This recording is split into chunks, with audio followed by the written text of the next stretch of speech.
A veces me pregunto cuántas cosas guardamos en el silencio, no por prudencia, sino por no saber distinguir entre lo que nos protege y lo que nos aísla. Hay secretos que preservan nuestra esencia y hay silencios que construyen fortalezas donde deberíamos estar edificando puentes. Pero existe un territorio intermedio, un espacio delicado, donde ciertas verdades personales necesitan ser custodiadas con la misma reverencia con la que protegeríamos algo sagrado. No se trata de vivir en la opacidad ni de construir muros de desconfianza, sino de comprender que hay aspectos de nuestra existencia que pierden su poder transformador cuando los exponemos a la mirada ajena antes de que hayan madurado en nuestro interior. He visto en mi consulta cómo personas que parecían tener todo resuelto en apariencia llegaban con una herida invisible pero profunda. La sensación de haber sido traicionadas no necesariamente por la maldad de otros, sino por su propia ingenuidad al compartir demasiado pronto con demasiadas personas aquello que todavía estaba germinando en su mundo interno. Y aquí quiero decirte algo importante. No se trata de volvernos desconfiados o calculadores, sino de desarrollar una especie de sabiduría ancestral que reconoce que no todo lo valioso debe ser exhibido, que no toda verdad debe ser pronunciada, y que el silencio estratégico puede ser una de las formas más elevadas de amor propio. La primera cosa que nunca debes contarle a nadie son tus planes antes de que estén suficientemente consolidados. Y cuando digo consolidados no me refiero a que estén perfectamente planificados hasta el último detalle, sino a que tú mismo hayas alcanzado un nivel de compromiso interno tan profundo que ninguna opinión externa pueda desmoronar lo que has decidido construir. Existe un fenómeno psicológico fascinante que ocurre cuando compartimos nuestros proyectos prematuramente. Al verbalizarlos, nuestro cerebro experimenta una descarga de dopamina, similar a la que sentiríamos si ya hubiéramos alcanzado esa meta. Es como si al contarlo hubiéramos realizado parte del trabajo, y esa ilusión de progreso puede robar la energía que necesitábamos para la acción real. Pero hay algo aún más profundo en este fenómeno. Cuando compartes un sueño que todavía está en estado embrionario, lo expones a todas las proyecciones, miedos, limitaciones y frustraciones de quienes te escuchan. Y no es que la gente cercana a ti sea necesariamente envidiosa o malintencionada. La mayoría de las veces sus comentarios surgen de sus propias prisiones mentales, de sus propios fracasos no procesados, de sus propias rendiciones silenciosas.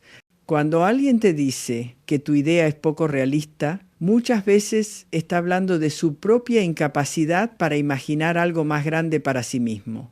Cuando te advierten de todos los obstáculos, frecuentemente están proyectando los muros que ellos mismos no supieron derribar. Recuerdo a Matías, un hombre de 42 años, que llegó a mi consulta devastado porque había renunciado a un proyecto empresarial que había soñado durante años. No lo había abandonado por falta de recursos ni por impedimentos externos reales. Lo había dejado ir porque en una cena familiar compartió con entusiasmo su visión y uno a uno sus seres queridos comenzaron a enumerar todas las razones por las cuales eso no funcionaría. Su padre le habló de los riesgos financieros, su hermano mayor le recordó que no tenía experiencia en ese rubro, su pareja expresó preocupación por la estabilidad familiar. Al final de esa noche, Matías salió de su propia casa sintiendo que su sueño era una fantasía irresponsable. Tardó 2 años en volver a aquel proyecto, pero para entonces había perdido una ventana de oportunidad que nunca regresó. Lo que Matías no comprendía en ese momento es que cada persona tiene un límite de visión que corresponde a su propio nivel de conciencia y atrevimiento. No podemos pedirle a quienes han vivido dentro de límites autoimpuestos que de repente vean más allá de esos límites cuando nosotros les presentamos algo. No es maldad, no es envidia necesariamente. Es simplemente que cada uno ve el mundo a través del cristal de sus propias experiencias, y si ese cristal está empañado por el miedo o la resignación, no pueden ver la claridad de tu visión. Entonces, ¿significa esto que debemos vivir en secreto absoluto sin compartir nunca nuestras aspiraciones? Por supuesto que no, pero sí significa que debemos desarrollar un criterio, pero incluso con ellas hay un momento óptimo para compartir. Y ese momento es cuando tu decisión interna ya está tomada de manera tan firme que ninguna opinión externa puede desviarte de tu camino. La segunda cosa que nunca debes contarle a nadie son los detalles íntimos de tus relaciones significativas. Y aquí el terreno se vuelve especialmente delicado porque vivimos en una cultura que confunde la intimidad con la exposición, que cree que compartir cada detalle de nuestra vida privada es señal de autenticidad y cercanía. Pero hay una diferencia abismal entre la vulnerabilidad genuina y la exhibición compulsiva de nuestra vida personal. Cuando compartes los conflictos, las debilidades, los errores o las particularidades de tu pareja, de tu familia, de tus amistades más cercanas, estás haciendo algo más complejo de lo que parece. Estás tomando algo que pertenece al espacio sagrado de la relación y lo estás sometiendo al juicio de terceros que no tienen el contexto completo, que no conocen la historia profunda, que no han sido testigos de los momentos de ternura que balancean los momentos de dificultad. Y lo más importante, estás traicionando la confianza implícita que existe cuando alguien se muestra vulnerable ante ti. He escuchado a tantas personas decirme, pero necesito desahogarme, necesito contarle a alguien lo que estoy viviendo. Y sí, por supuesto que necesitamos procesar nuestras experiencias en voz alta, que necesitamos perspectiva externa, pero hay una diferencia entre buscar orientación genuina y simplemente difundir información que debería permanecer contenida.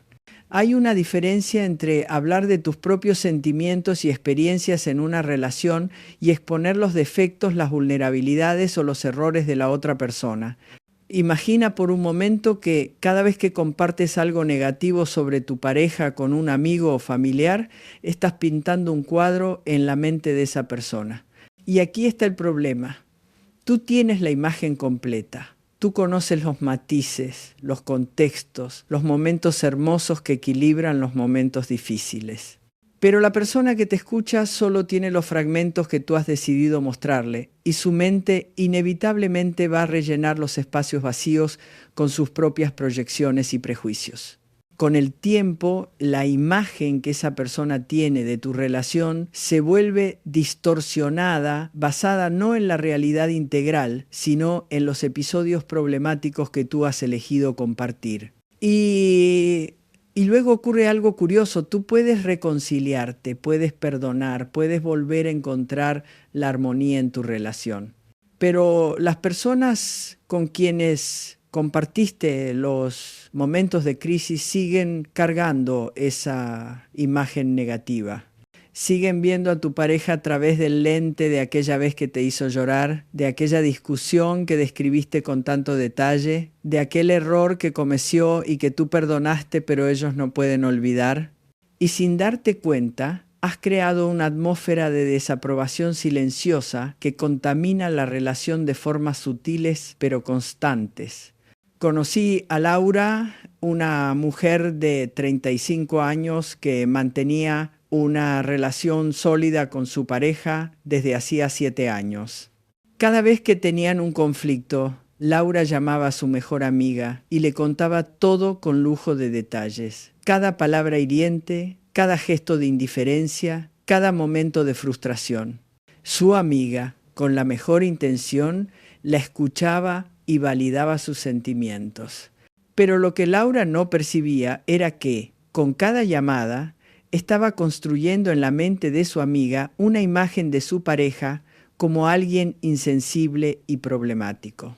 Cuando finalmente Laura y su pareja decidieron hacer terapia de pareja y lograron transformar su dinámica de manera profunda, cuando volvieron a encontrar la conexión y el amor que siempre había estado ahí bajo las capas de malentendidos, Laura se dio cuenta de que su mejor amiga ya no podía ver a su pareja de la misma manera.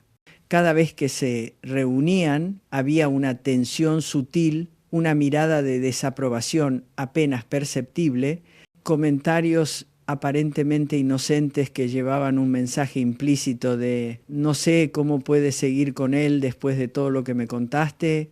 Entonces, ¿qué hacemos cuando realmente necesitamos ayuda para procesar algo difícil en una relación? Buscamos espacios profesionales donde podamos hablar con alguien que tiene las herramientas para ayudarnos sin convertirse en juez permanente de nuestra relación. Un terapeuta, un consejero, alguien. Y aquí entramos en un territorio que nuestra cultura contemporánea ha vuelto particularmente confuso. Vivimos en la era de la visibilidad constante, donde cada acto de servicio se convierte en contenido para redes sociales, donde la generosidad parece requerir testigos para ser válida.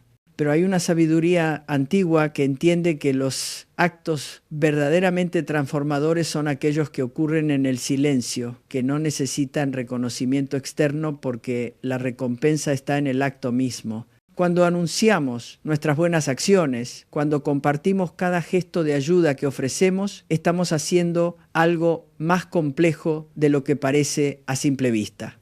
Estamos contaminando la pureza del acto con la búsqueda de validación externa. Y no me malinterpretes, no estoy diciendo que buscar reconocimiento sea intrínsecamente malo o que debamos juzgarnos duramente por desear que otros vean nuestros esfuerzos. Somos seres sociales, necesitamos sentirnos vistos y valorados. Pero cuando la generosidad se vuelve dependiente del reconocimiento, cuando necesitamos que otros sepan lo que hemos hecho para sentirnos bien con nosotros mismos, algo esencial se ha perdido en el camino. Hay un fenómeno psicológico que se activa cuando hacemos algo bueno y lo mantenemos en privado. Se genera una forma de autoestima que no depende de fuentes externas. Es como si estuviéramos construyendo una cuenta bancaria de valor personal que nadie más puede auditar, que nadie puede validar o invalidar porque solo tú sabes que está ahí. Y esa cuenta secreta de integridad personal se convierte en una fuente de fortaleza que te sostiene en momentos donde la aprobación externa no está disponible. Recuerdo a Diego, un hombre que durante años había estado ayudando económicamente a la familia de un amigo que había fallecido. Pagaba discretamente parte de la educación de los hijos de su amigo, contribuía con gastos médicos cuando era necesario, pero nunca lo mencionaba. Ni siquiera su propia familia sabía la extensión de su generosidad. Un día, en una reunión social, alguien comentó sobre la difícil situación de esa familia y otra persona dijo algo como: «Es una lástima que nadie les ayude realmente». Diego podría haber revelado en ese momento todo lo que había estado haciendo, podría haber corregido esa percepción injusta, pero no lo hizo. Y cuando me contó esta historia en terapia, me dijo algo que nunca olvidé. En ese momento sentí una tentación fuerte de decirlo, de que supieran que sí había alguien ayudando.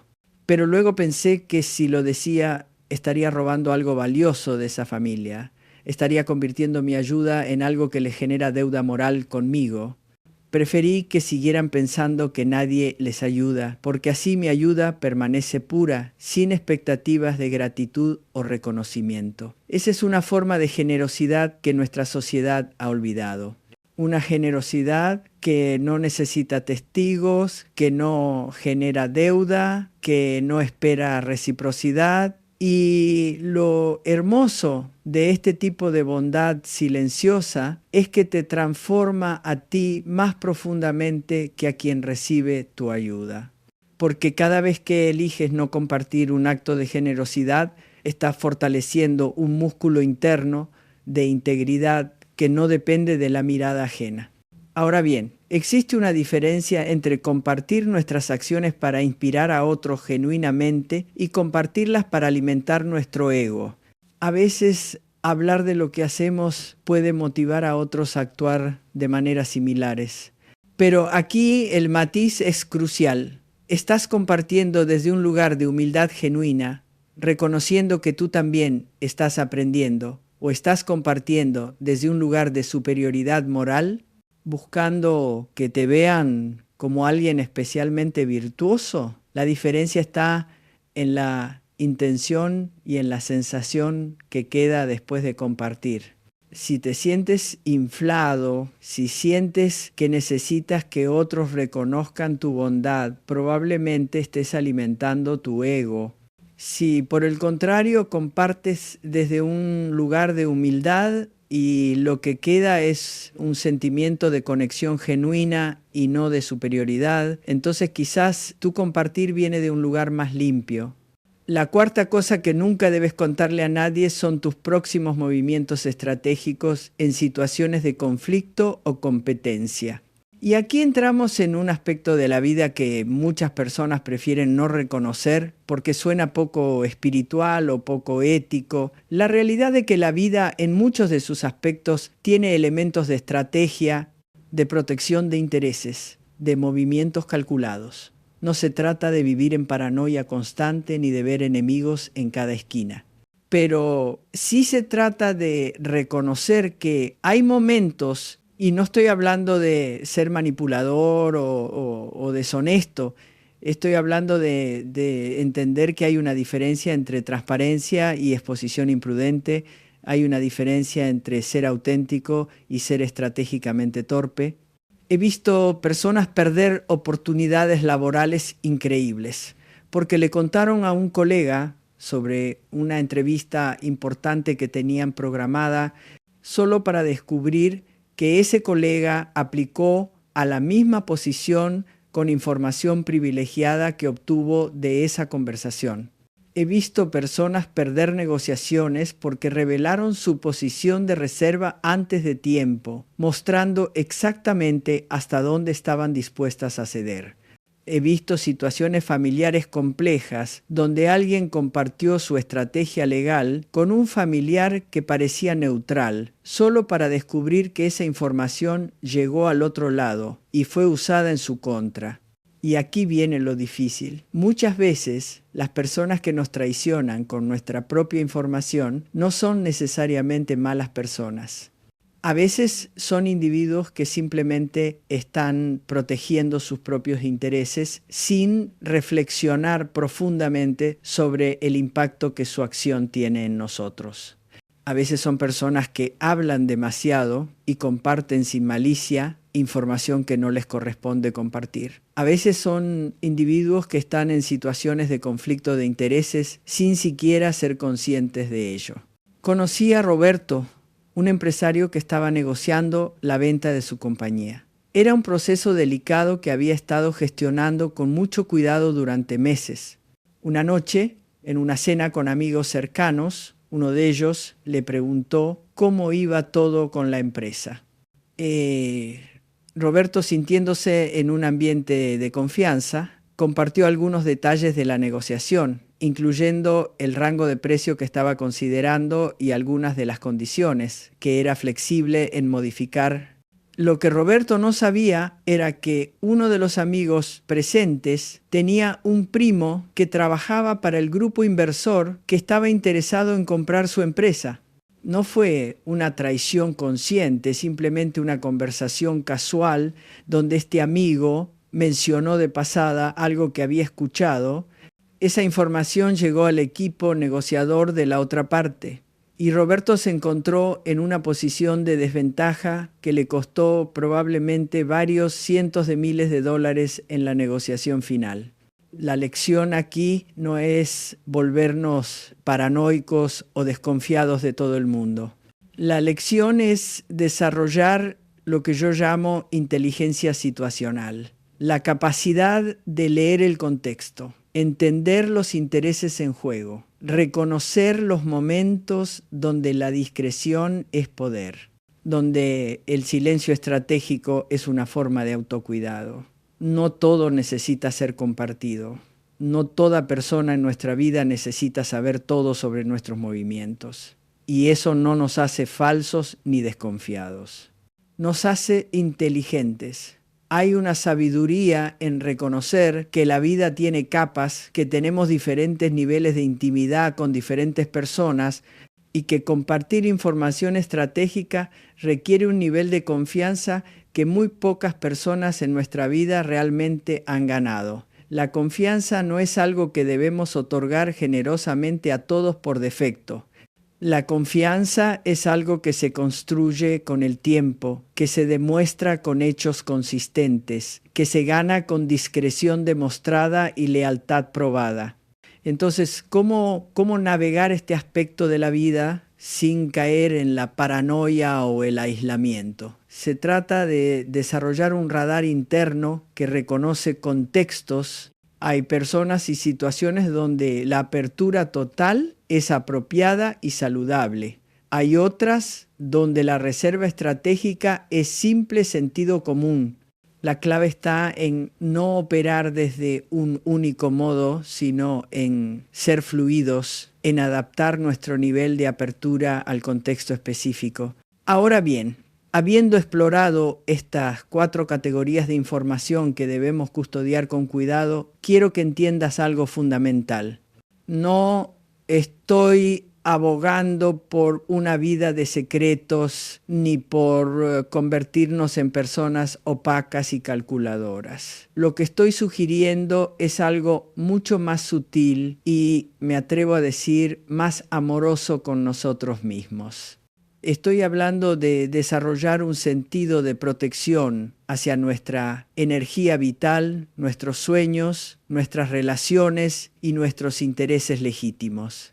Hay algo profundamente liberador en reconocer que no todos merecen acceso a todas las habitaciones de nuestra casa interna.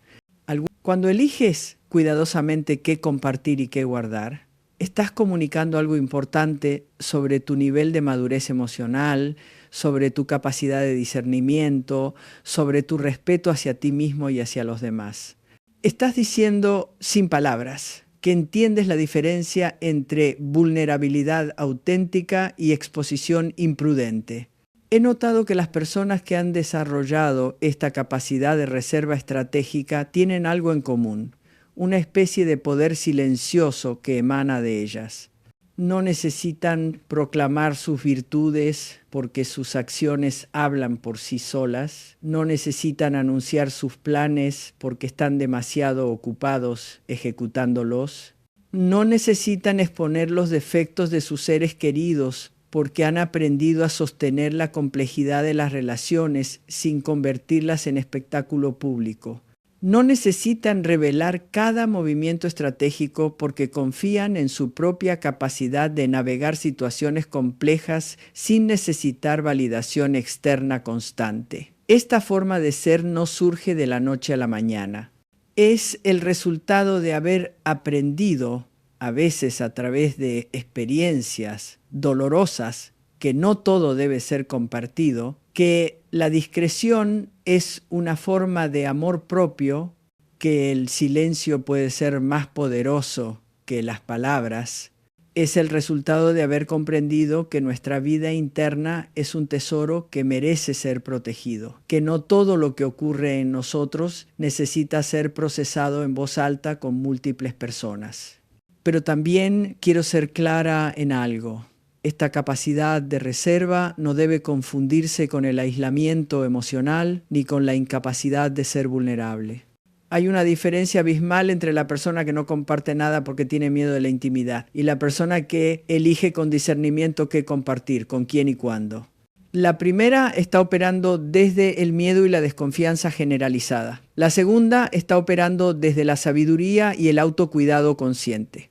La vulnerabilidad genuina, esa que construye conexión auténtica, no requiere que expongas todo a todos. Requiere que seas capaz de mostrarte honestamente con las personas que han demostrado ser dignas de esa confianza en los momentos apropiados, con la conciencia de que estás ofreciendo algo valioso que debe ser tratado con cuidado.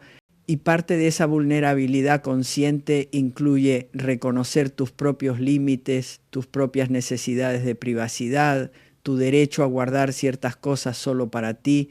Piensa en las personas que más admiras, aquellas que irradian una especie de integridad tranquila. Si prestas atención, notarás que generalmente son personas que no cuentan todo, que tienen una vida interna rica, que no está completamente expuesta a la mirada pública, que saben cuándo hablar y cuándo permanecer en silencio. No es que sean reservadas al punto de parecer inaccesibles. Más bien, han desarrollado un equilibrio hermoso entre la apertura y la protección, entre la conexión genuina con otros y el cuidado de su mundo interno. Esta capacidad de equilibrio es especialmente importante en la era digital donde vivimos. Nunca antes en la historia humana habíamos tenido tantas plataformas para compartir cada aspecto de nuestra vida. Nunca antes había sido tan fácil confundir la exposición con la autenticidad, la cantidad de seguidores con la calidad de conexiones, la visibilidad con el valor. Y en medio de esta cultura de hipercompartimiento, la capacidad de mantener ciertas cosas privadas se ha convertido casi en un acto revolucionario. No necesitas documentar cada momento de tu vida para que sea válido.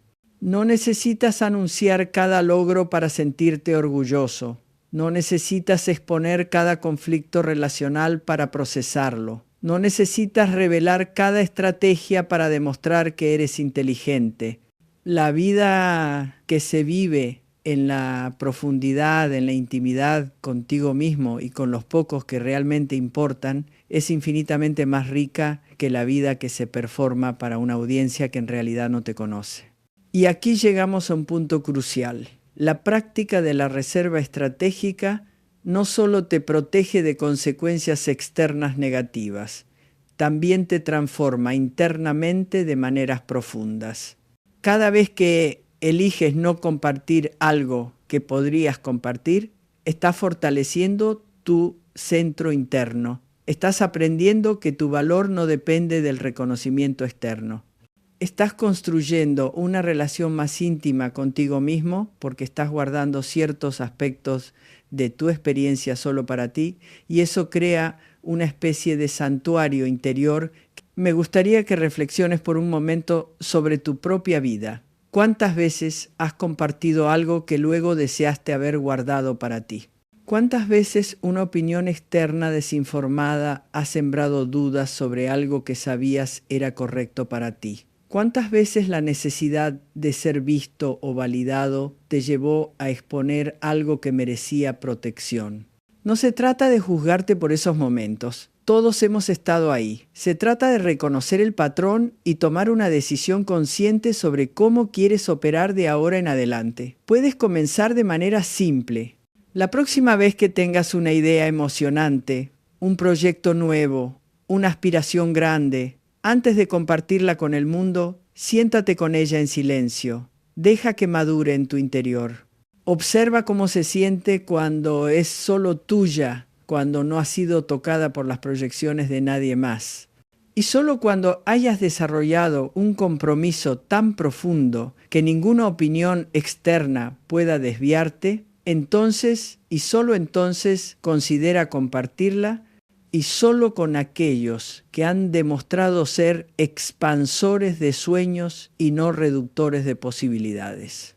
La próxima vez que tengas un conflicto en una relación importante, antes de llamar a 5 personas para contarles todos los detalles, pregúntate, ¿realmente necesito procesar esto en voz alta o puedo primero sentarme con mis propios sentimientos? ¿Busco genuinamente orientación o simplemente busco validación de mi perspectiva?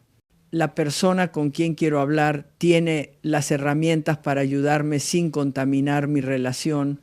Y si decides hablar con alguien, hazlo con la conciencia de que estás invitando a esa persona a formar una opinión sobre algo que solo tú estás viviendo desde adentro. La próxima vez que hagas algo generoso, algo bondadoso, algo que sabes es correcto, intenta guardarlo solo para ti. Observa qué sucede en tu interior cuando el único testigo de tu bondad eres tú mismo. Nota cómo eso cambia la calidad de tu autoestima, cómo construye una forma de respeto propio que no necesita aplausos externos. Y la próxima vez que estés en una situación donde hay intereses en juego, donde las decisiones que tomes pueden tener consecuencias significativas, antes de revelar tus intenciones, tus estrategias, tus movimientos próximos, pregúntate, ¿realmente necesito que esta persona sepa esto? ¿Qué gano y qué potencialmente pierdo al compartir esta información? ¿Estoy siendo transparente o simplemente estoy siendo imprudente? Estas pequeñas prácticas, repetidas consistentemente, transformarán no solo la forma en que te relacionas con los demás, sino, más importante aún, la forma en que te relacionas contigo mismo. Comenzarás a experimentar una sensación de poder personal que no depende de fuentes externas. Empezarás a construir una vida interna tan rica y tan protegida que nadie podrá acceder a ella sin tu permiso consciente. Desarrollarás un radar que te dirá instantáneamente cuándo es momento de abrirte y cuándo es momento de guardar silencio. Y lo más hermoso de todo esto es que, paradójicamente, cuando desarrollas esta capacidad de reserva estratégica, cuando proteges tu mundo interno con conciencia y cuidado, las conexiones que sí estableces se vuelven infinitamente más profundas y significativas. Porque las personas con quienes compartes no son receptores pasivos de un torrente de información indiscriminada. Son seres cuidadosamente elegidos con quienes construyes puentes de confianza genuina, con quienes la vulnerabilidad es un regalo mutuo y no una exposición compulsiva. Recuerda que la vida es tuya. Tus sueños son tuyos. Tus relaciones son tuyas, tus estrategias son tuyas y tienes todo el derecho del mundo a proteger lo que es tuyo sin tener que explicarle a nadie por qué ciertas puertas permanecen cerradas. No le debes a nadie acceso total a tu mundo interno y eso no te hace cerrado o desconfiado, te hace sabio, te hace maduro. Te hace consciente de que no todo lo valioso necesita ser exhibido para ser real, no todo lo importante necesita ser proclamado para ser verdadero. Al final, la capacidad de discernir qué compartir y qué guardar es una de las formas más elevadas de inteligencia emocional. Es la marca de alguien que ha aprendido a navegar la complejidad de la vida humana sin perderse en la ingenuidad ni endurecerse en la desconfianza. Es el equilibrio perfecto entre la apertura y la protección, entre la conexión y la autonomía, entre ser visto y mantener tu santuario interior intacto. Y esa, mi querida persona que estás leyendo esto, es una de las mayores fortalezas que puedes